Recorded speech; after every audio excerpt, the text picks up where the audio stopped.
magic doesn't get better than that, because having it is good. Spending it is even better. But what I&M Bank is saying that we want to offer you something that is unique. We want you to be able to spend money, but while you are spending the money, we want you to be able to regain some of it back. Now, regaining some of it back is through a process they are referring to as Milele points. We in Kenya understand the concept of points and how it is you accumulate them and how it is that you use them. So even as you spend, what you are doing is you are doing what? You are gaining the points. Now, what do you do with the points? The same thing you do with the money that you had before. You spend the points. You can use it for shopping. You can use it for, if you wish to fly, pay for a ticket to fly. If you have a vehicle that needs fueling, you can use it in the same way. Now, this particular card has a very interesting name. It's called the World Credit MasterCard by I&M. And you can access it through the I&M Bank on the Go platform. I&M Bank on the Go platform. Now, that isn't the end of the story. These Milele points that I've spoken of, 1 Milele points is the equivalent of 1 shilling. Mm-hmm. Now, if you happen to be the individual who is the 20th person to register for this card, you stand a chance of winning 50,000 Milele points. Now, 50,000 Milele points equals 50,000 Kenyan shillings. So, spending doesn't get better. You spend, you get, you spend, you get. So, ni Milele. There you go. Ni Milele forever. Essentially, that's what it is. Yeah. And we go on the app. The app is? The app is I&M Bank on the Go. I&M Bank on the Go. Fantastic. Way to go. And our guest this hour, no stranger to the hot seat of the Situation Room, but still, these issues seem to be new every morning. Mm-hmm. The Principal Secretary in the State Department of Diaspora Affairs is Roseline Kathure, and she's here this morning. Good morning, PS. Good morning, and thank you. If the issues are new every morning, so is the Lord's mercy. I'm telling you. We are able to deal with this, Asante. In fact, I just wanted to complete with that, but CT's proverb will explain to you now, today, why then it would have been it's in good company. And when he says it, you will understand exactly what I'm saying. All right. So there he is with it, and then you help us interpret it, right? Okay. Mm-hmm. Yes, I'm not certain whether those who repeatedly pronounce this particular phrase got it from this proverb, or just that it's common. God is good all the time. See? You know, they say that's the way to if an intruder goes into the house of a believer. Yes. And the believer is hiding under the kitchen sink. Yes. This is how the intruder finds them. He just needs to say, God is good. And you must say it. You will find yourself saying all the time, and then you're busted. It's finished. Yeah, the same would be like in a Muslim household. You just say, Assalamu alaikum. Automatically, salam. Yes. Well, this is the proverb. Okay. God is good, but never dance with the lion. Okay. Yeah. God is even wonderful. Mm-hmm. But dancing with the lion, not so wonderful. Yeah. Yes. What I think it means? Yes. Yeah, I think it speaks to wisdom, right? So God in his infinite goodness and his kindness is not going necessarily to pull you out of messes of your own making, right? So you do not walk around putting the Lord your God to the test and hoping to be just fine because the Lord is good. So don't go dancing with lions. Don't go around quoting disaster. Yeah? Don't quote disaster. Yes. Don't quote disaster. Absolutely. Exactly. Don't quote disaster. And it seems like, interestingly enough, but it seems that getting into a certain dragnet, we have been quoting disaster, and that has been the case. It has happened recently, and that allows us to jump right into our conversation for this morning, PS, because over the last couple of weeks, we've had some harrowing things, haven't we? And this is against the backdrop of, Kenyans looking for an opportunity to work outside the country and have gone through the process, which in terms of their understanding, it's been the right process. Many of them not knowing, maybe, or not saying they're aware of what to do, finding themselves on the other side of, the world, literally, and that whatever was promised to them is not the case. Yeah. And have gone into a situation whereby they essentially have started to work for criminal enterprises and then found themselves in a spot of trouble and had to find their way back to the country. It's probably a lot more than that I can see for us. But we had a young lady in the studio yesterday who gave us her experience that happened about 3 years ago, and what she's still in the throes of today. And then marks the position that a lot of other people are in. You saw the 78 who come back from Myanmar last week, and those who may still be stuck in other situations. And here we are saying, it's gotten to the point whereby we're asking what really is going on, and are the country to country agreements that we see for work for Kenyans solid? Fantastic question. And I think it's important as we address that question, we separate two issues. You have labor mobility on the one hand, and you have human trafficking on the other hand. We've had human trafficking for a long time, right? And in many countries, it's not just your regular human trafficking. Sometimes it's trafficking in children and that kind of thing. But human trafficking is an old problem. But now that you have labor mobility and an increasing number of Kenyans every year moving abroad, going to find work, and you have this publicized program of Kazi Maju, then you find now you have criminals who are able to do their work before now riding under that platform that has been provided for labor mobility and really doing their trade in human trafficking. Human trafficking is quite simply buying and selling people and moving them to do certain work for you. Yes.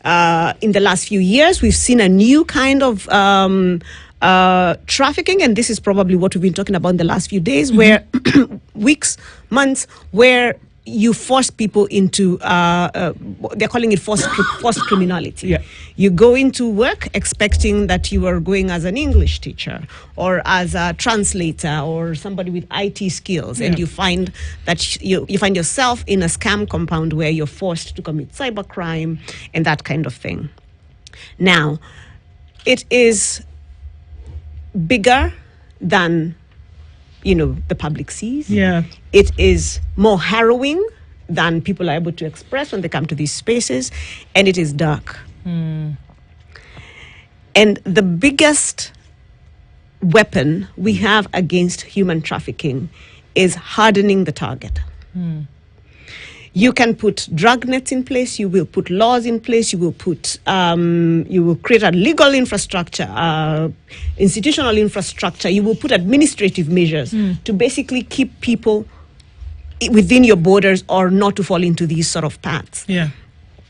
But human traffickers exploit a very simple weakness in people. If I come and tell you, Ndu, I have a job for you in Laos, PDR, or in Vietnam, or in Thailand. And let's say you're, a young, naive, 19, 20-year-old girl who hasn't been exposed much. This is your first time hearing about working abroad. Some of these countries, you don't even know where they are. You don't know they exist. Yes. You do not know that the government has said don't work in such and such places and so on. But then we also tell you, but don't tell other people. What wataiba nyota yako? Yes, You just had you. that? Just you. You don't talk about it. And I have really lined up the system for you. So this is what you're going to do. When you go for your passport we will help you with the passport application. When you go for your visa application, here are the documents you must present. What you're not realizing, is that we're giving you fake bank statements. We're giving you forged documents for you to present to an embassy. You have now become complicit in your own trafficking. So you take up these documents, you know that you do not have 2 million shillings in your bank account, but the bank account that is now in those names says you have 2 million shillings. Okay, you're 19 years old, where did you get this money from? You don't come from a wealthy family. So you present forged documentation, and now because you know you're taking certain shortcuts, you don't feel like you can opt out. So you go down that path, you grease every palm you can. You hear some of our publicity material telling you, do not leave the country on a visitor's visa, do not leave country on a tourist visa, check your documentation, blah, blah, blah, blah, blah, blah. You get to the airport where we have a labor desk that checks labor migrants, but yours is not a labor migrant visa. Yours is not a work visa. So you fall through the crack because you have a tourist visa like every other tourist going to that part of the world. And so you get through. And you arrive on the other side, you are picked up and everything looks good and rosy until you're picked up in a friendly country, but they cross you the border to a different country. And then the guns come out, and that's a point at which you realize, oh my goodness, my life is in danger, and this is not what I thought I'd signed up for.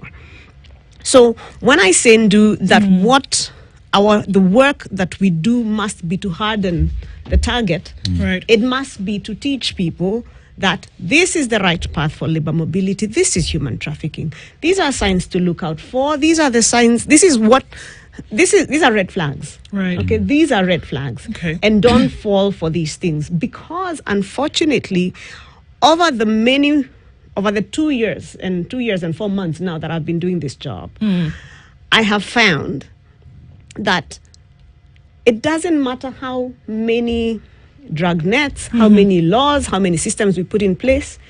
If you want to leave, you will leave.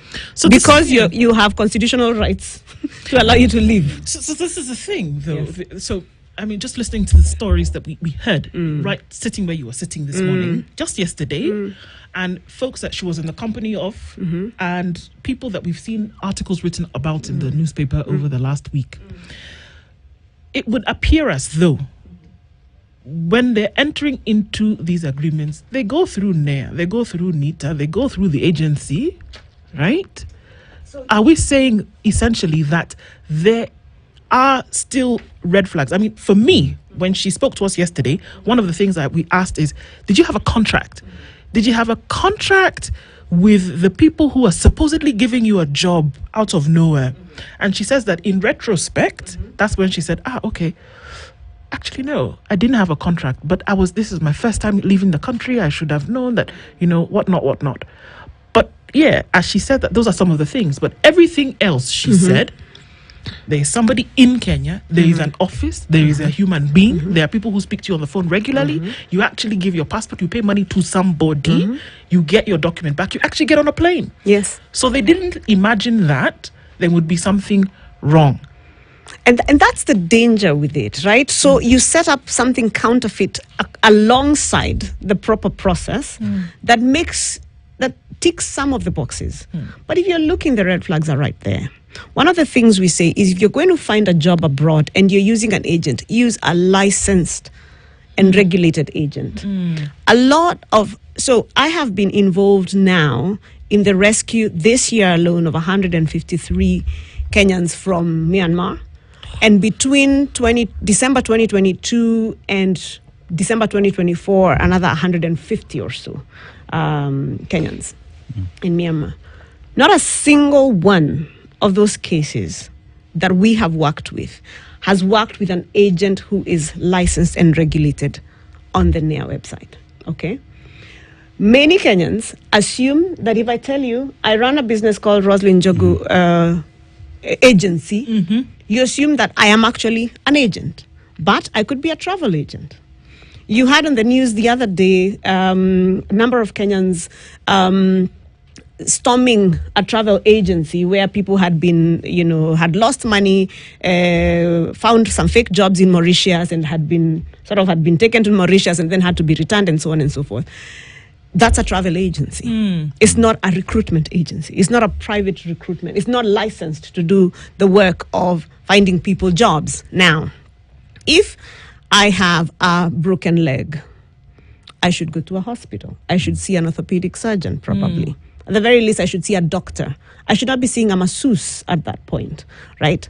But Kenyans are still seeing travel agents and seeing them as recruitment agents, and they are not. Travel agents are not licensed by the National Employment Authority. Yeah. So that would be one. We say, if you're going to work with an agent, ensure that you're working with one who is licensed and regulated. How would I know? How would I know, It's Roseline? on the National Employment Authority. It is in all our communications. So I should go to the NEA I'm website. working with Roseline Kathure agency. Before I go and have a conversation with Roseline, I need to go to India NEA. neaims.go.ke. Search for Roseline Kathure agency. And they will have a list of everybody who is current, everybody who is red flagged at the moment, everybody who has lost their license.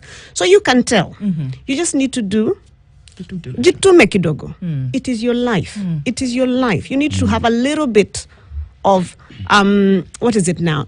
you must do a little more. You must do a little bit of due diligence. So get into the NEA website. Look, is Ndu and Co Limited actually a licensed agent? If you cannot see them, you cannot see their license number on. Just run. Run. Right. Okay, so that's the first thing. The second thing we tell people is make sure that you're living on the correct documentation. Okay. The minute someone tells you, I'll give you a tourist visa, but when you get to the other side, we will convert it into a worker's visa, run. It's a lie. Immediately. That is how we've ended up with a lot of people trafficked into Myanmar, into Thailand, into India. People assuming that they're actually going for work, but because it's easy to get a tourist visa. And you don't need to show that you actually have a job to get a tourist visa. So you go and you do this. So travel on the right documentation. Thirdly, check if this job actually exists. If this person is licensed by the National Employment Authority, the job is actually going to be listed on the NEA website, right? So agents are required to put up whatever jobs they are recruiting for on the NEA portal, right? Okay? But you can also do something extra.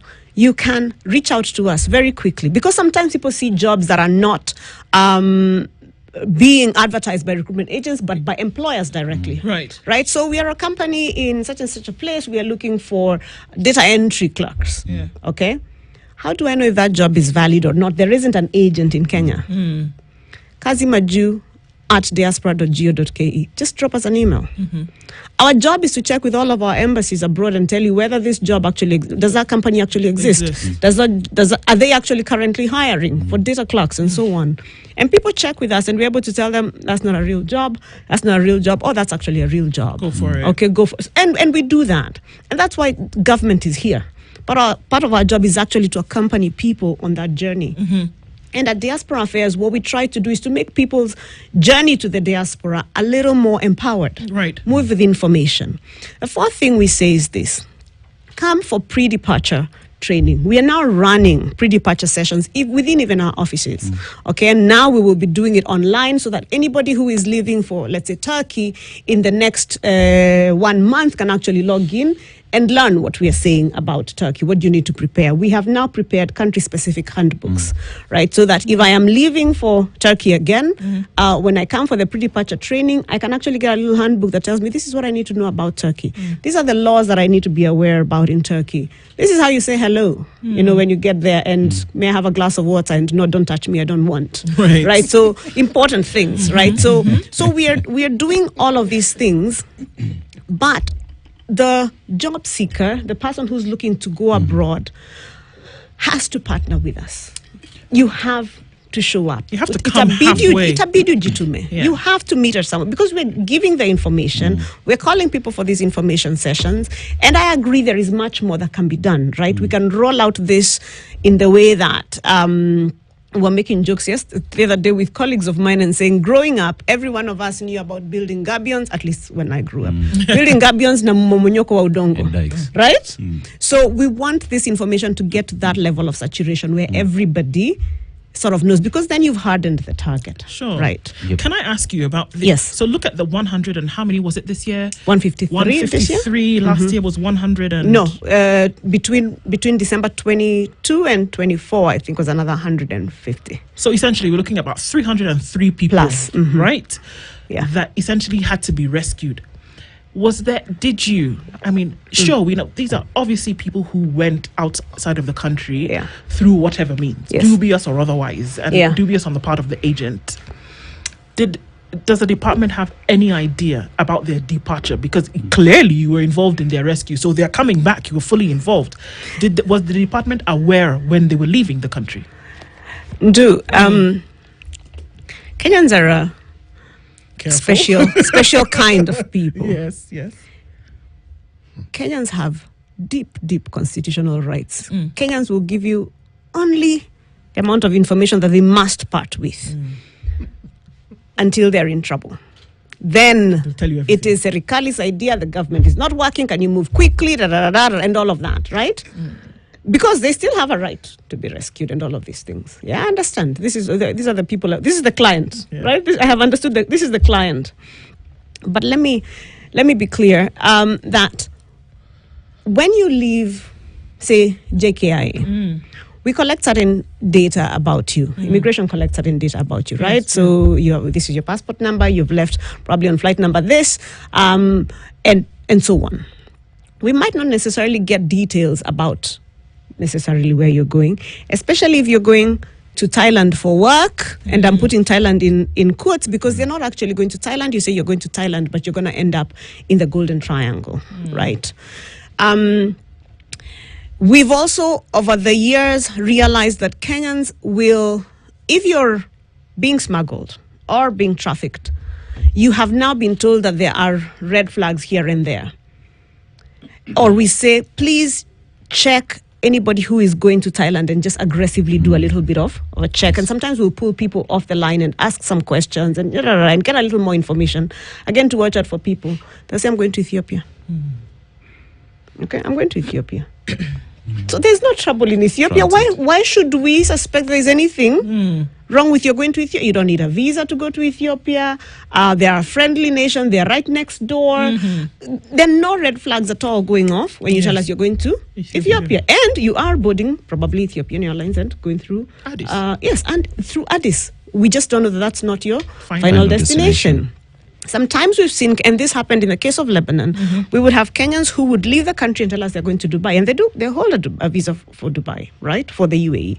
They will go to Dubai and stay there for a few days as they get their worker visa to enter Lebanon, while we have had a labor mobility ban on Lebanon for 2 years now. But they will do that. So, which is why I said the target of our interventions must be the people. So that you know that I should not be participating in my own trafficking or in my own smuggling. And by doing these things, I'm making it that much easier for the trafficker and that much harder for me to get help. So have people been contributing in their own trafficking? Is that what you're saying? To a large extent, yes. And they probably are doing it unknowingly. Because we have managed to convince you that if I say I'm going to Thailand, wale watu wa immigration watakukazia. Don't do that. If you want an easy way out, you just say you're going to Ethiopia. And these young people believe it. There is an underlying issue here, though. Now, I say this against the backdrop of what is evidence that you and your ministry are doing a fantastic job. There is no question about it. There is no question about it. The driving force that leads the young people to buck the tide and go against anything that would be sensible. Yeah. Everything that they have heard, because if there is information online, the people who live on the internet are these young people. So it's not that they don't know. Even the knowledge that they would go to these places probably is derived from the internet. Now, what would you say is the driving force that makes someone so desperate? Because there's desperation here, to the point where at some level they may even know what you have said. They may even know about the ban. In fact, let me tell you a good story of one of the survivors that I interviewed that we brought back some 2-3 weeks ago. Because I asked them, good people, welcome back. I am happy to have you back and I'm happy you're alive. That hasn't been the case for everybody, right? So I'm happy that you're alive and you made it back. Didn't you hear us when we said, this is the right path, walk in it. Do not walk in this one. Did any of you ever see a video we have made, a tweet, anything on we have on TikTok, did this message not get to you at all?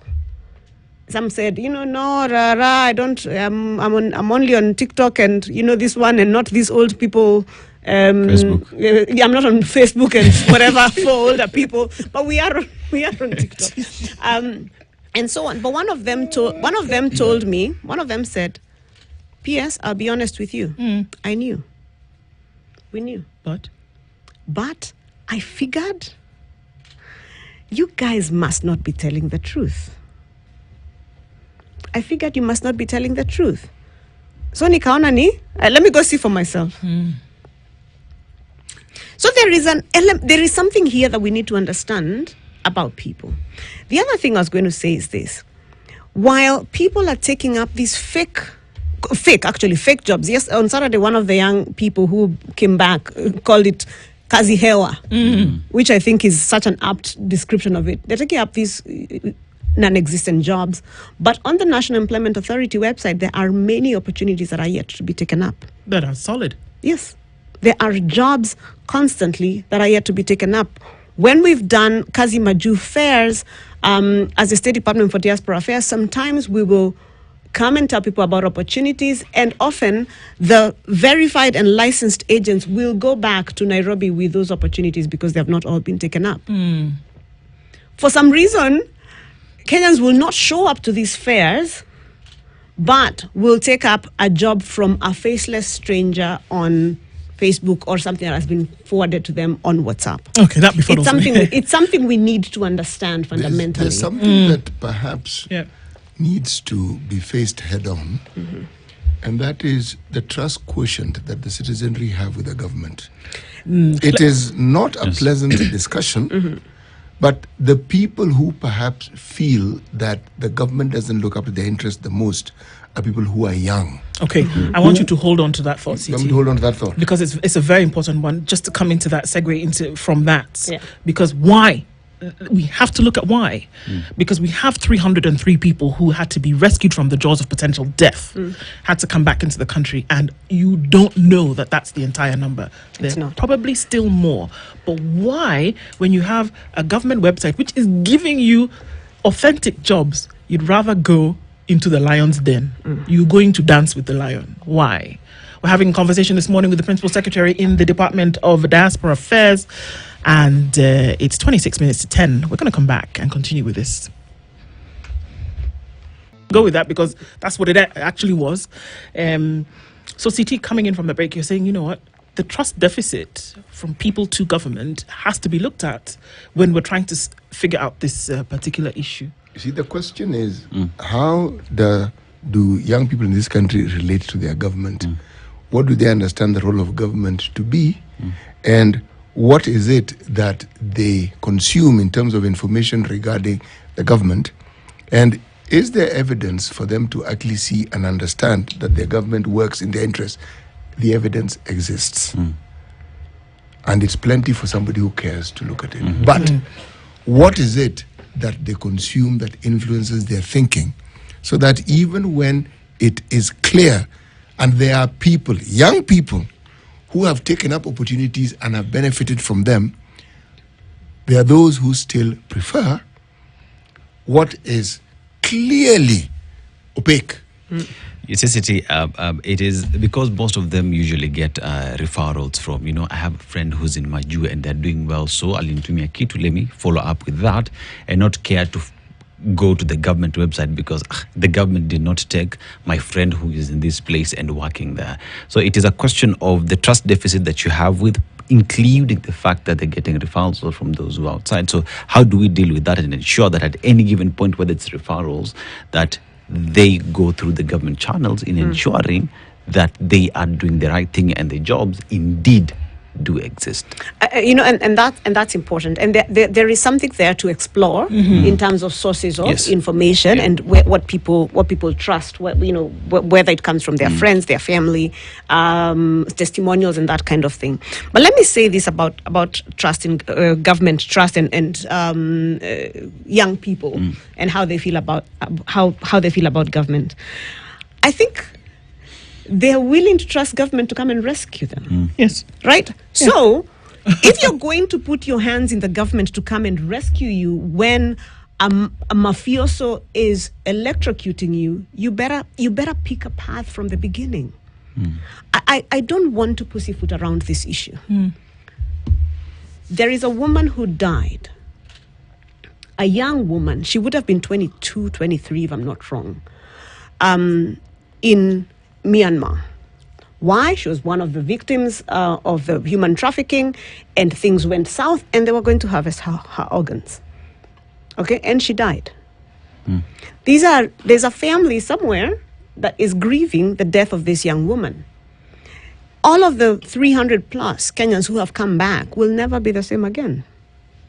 These are people who have been starved. These are people who have been electrocuted. These are people who have been beaten. These are people who've been kept in the dark for days. People have been tortured. This is not that I went and the job was hard. It is that I went and they refused to call me by my name, Roseline. They gave me another name, as if I am in prison, like a number. And I do not know all of your names because we all now have, made up names. These are people who have been. I have pictures that have been sent to me by the embassy that make me weep. Do you want to watch? Look at them again. People's flesh has come off. Their skin is beaten and broken because of what people have gone through in these camps. You do not wish this on your worst enemy. Ambassador Kiptines and I, Ambassador Kiptines is our balozi in Thailand, and I do not think we've ever shared a joke on. Well, the other day I told him he needs to start sending me jokes on WhatsApp because our conversations are so tense. And often it is, P.S., we have found these other ones. Please, can you mobilize resources quickly? How do we resolve these things? So this is not something you wish on your worst enemy. So I do not wish to pussyfoot around it. I want to be very clear. If you pick a path that is opaque, as City called it, to try and find a job abroad, you might end up being the victim of human trafficking. And you will have yourself to blame. While we will do everything to rescue you, it is, first of all, not the best use of our resources. We should be using that money to do bigger things for you. But we will come and rescue you if we can.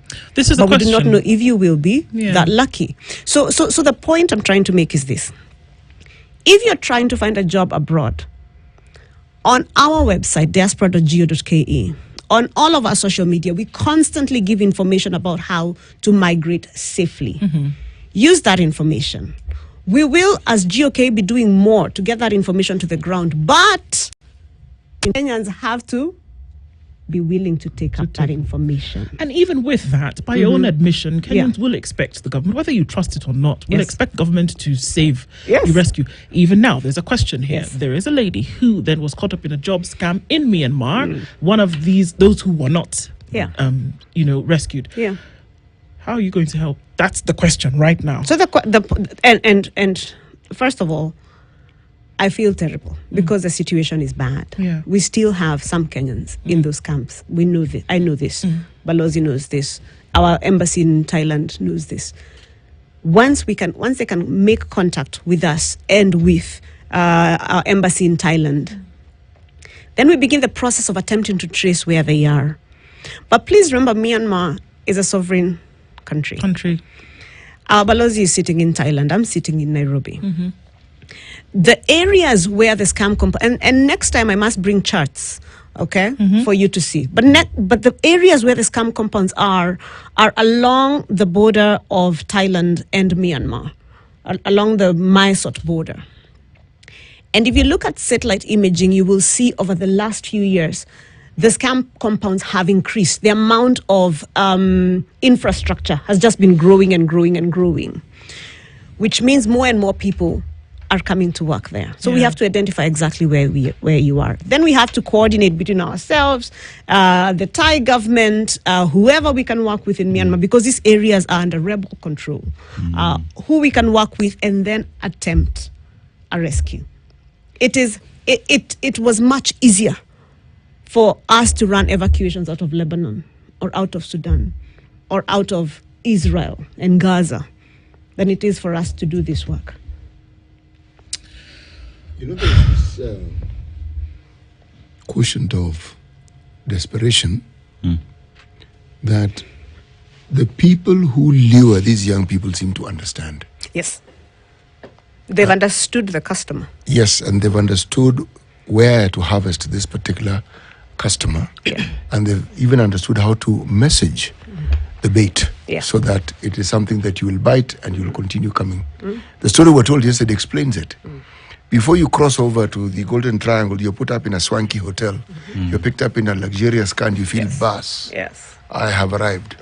Indeed you have. It's just that the opposite awaits you. Their need to address not the circumstances, but the circumstances which lead to the thinking that our youth have with regards to what is the truth and what isn't about this government of theirs, because this is their government, there isn't another one.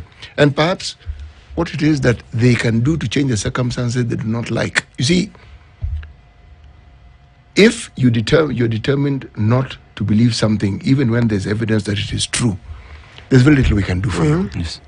But on the other hand, there are people who perhaps haven't gotten an opportunity to actually understand these opportunities. So perhaps what is known, what is already being put out there, perhaps the question should be a portal where young people tell us how they would like us to communicate to them. Yeah. Because the efforts are being made, and perhaps that has already been done. But the consistency, okay, this is what we do. How would you like us to communicate? Because we can communicate in a way that we are satisfied, gets the message across. It does. But the person who receives the message, are they receiving what we intended them to receive? So I am in search of solutions like you. Yeah, I want to be coming here. The affairs, as Ndu said, the diaspora affairs that I want to be discussing when I come here. I want to be discussing how Kenyans are now taking up political office around the world. Okay, the affairs I want to be discussing here are how Kenyans are being honored by governments around the world for their exploits in science and academia. The affairs, sports. The affairs I want to be discussing here are what new businesses Kenyans are opening abroad, and those are the affairs I want to be discussing. These affairs of human trafficking, these affairs of distress, I want to discuss less and less of those. So I am happy to communicate with these young people where they want to hear, but they have to show up. Okay. They have to show up. One of the questions that's biting now is that we talk about registered agents, and some of them have then been deregistered, and then they come back on the website under a new name and under new accreditation. How do we deal with that? Park that. And then how do we also deal with issues that come up years later about turmoil that others have been through in other countries? The Gulf is still one of those big issues where there are stories of people having been brutalized, beaten to within inches of their life.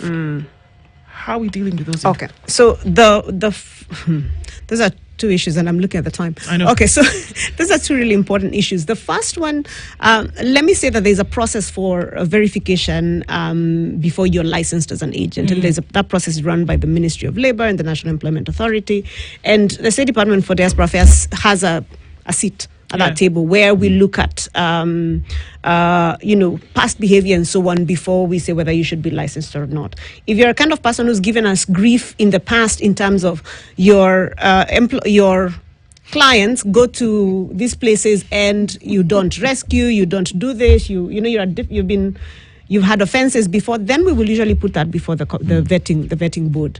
And that is going to go on the record, and likely you will not get your license and so on. So that's one of the ways to deal with that. Okay. Our law, company law is an interesting thing. Our law usually looks at the company as opposed to the individual. Right? So Ndu can have 5 companies, but we don't see Ndu, we see the various companies. That's how our law looks at it. The Philippines has an interesting model where if you lose your license as Ndu Limited, that company can never do that business again. Ndu as a person can never do that business, and any employee in that business can never do that business. It is very punitive. Okay, so there is a conversation about whether that is the direction we should go. Now, let me pack that for now. We should. Okay. We should. Okay. Yeah. Sawa. That one I have had. Now, let me go to the next issue, which is distress that comes up. Over the weekend, there was an article that the New York Times published about distress among particularly figures, domestic workers within Saudi Arabia, Kenyan domestic workers within Saudi Arabia, that distress among domestic workers in Saudi Arabia. And the gist of that article was that these young people, I'm sorry, I don't know if they're young people, but these women went for help to our embassy in Riyadh and were denied, victimized. Yeah. That particular article is quite disturbing, because it speaks about this particular woman having our embassy staff demanding sexual favors from her before they're able to help her and so on. Yeah. And my phone has been going off the entire weekend as people, forward this article to me and they say, have you seen this? What is the government doing? That is a favorite question of Kenyans. What is the government doing about it? And so on. So let me say this. One, that particular article that speaks to, I think, and she was very brave to have her name put up. I think she was called somebody Kemoli. That particular article was particularly concerning. Sure. Because she says she went to the embassy, the labor attaché demanded sexual favors, and so on and so forth for her to get help. It was, I think, the year was 2020. So this was well before the State Department for Diaspora Affairs was set up, and it was, well before, this administration began this work and so on. But that's one of the reasons why this department was set up, to have a specific focus and look at distress of Kenyans abroad and be able to deal with it. Now, we have done many things to make sure that things like this do not happen. Many people have asked me whether the named officer, Juma Twanga, who was the labor attaché, was named in this article, what has been done for him. Juma Twanga is no longer an employee of the government of Kenya. But, one of the things that concern me the most is that to date, 5 years after this happened, we do not have a formal complaint against this person. Okay. Hata sisi tunaona kwa gazeti with the others. And I understand, a victim of something like this not being able to come out and report, especially when they have tried to go for help to the government and, have been treated this way.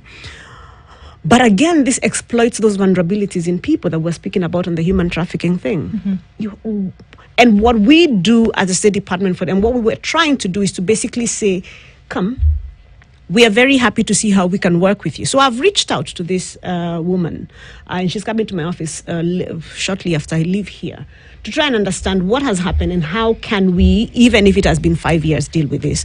But on the larger systemic issue is to say that if a government employee, and of course this will be investigated and we will deal with it, but if a government employee acts in this manner, that is not only unconscionable, it is patently criminal. Right.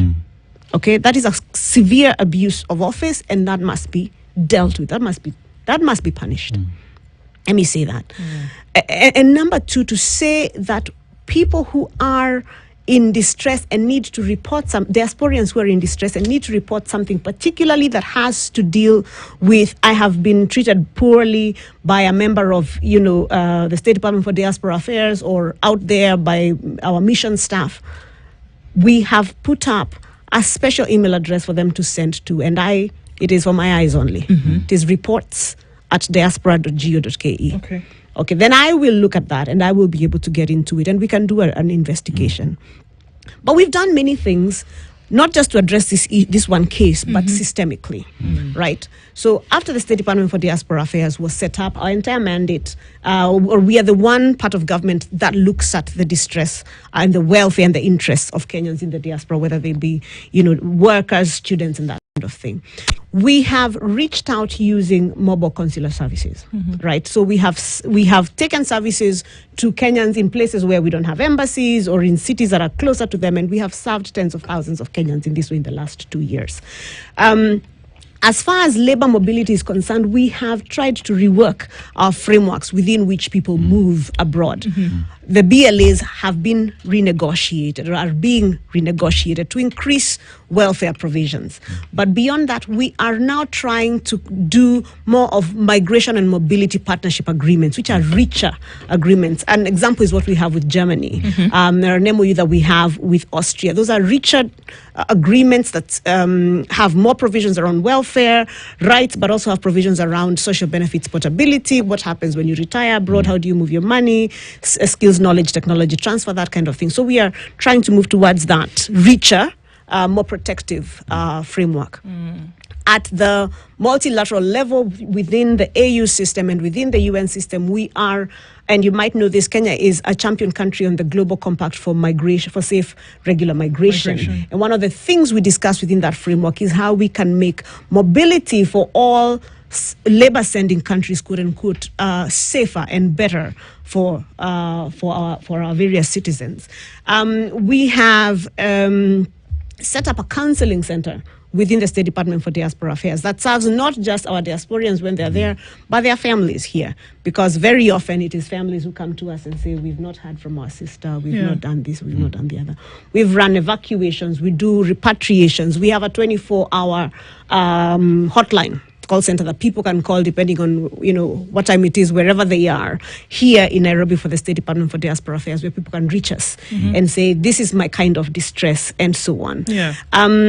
We have now, in terms of documents, we have a mental health action plan, because we've realized one of the biggest problems for diaspora is actually mental health. So we have a mental health action plan that deals with how do we identify crises, mental health crises in the various publics, and how do we deal with that, and we have an action plan.